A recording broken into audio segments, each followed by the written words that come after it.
Reliance ইন্ডাস্ট্রিজের chairman Mukesh Ambani এবং তার ছোট ছেলে অনন্ত আম্বানি নতুন বছরের প্রথম দিনে অর্থাৎ 1 জানুয়ারি গতকাল গুজরাটের দ্বারকাধীশ মন্দিরে প্রার্থনা করতে গিয়েছিলেন।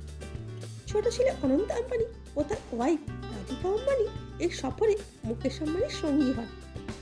ভগবান দ্বারকাধীশের দর্শন করে ভারতের সবচেয়ে ধনী ব্যক্তি নববর্ষের সূচনা করেন। যদিও আম্বানি ফ্যামিলিকে প্রায় বিভিন্ন মন্দির দর্শনে যেতে দেখা গেছে।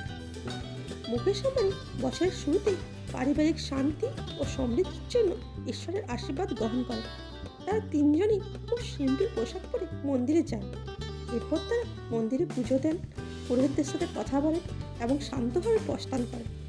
রাধিকাকে হোয়াইট কালারের কুর্তি ও রেড প্যান্ট ও হোয়াইট দোপাট্টা দেখা গেছে।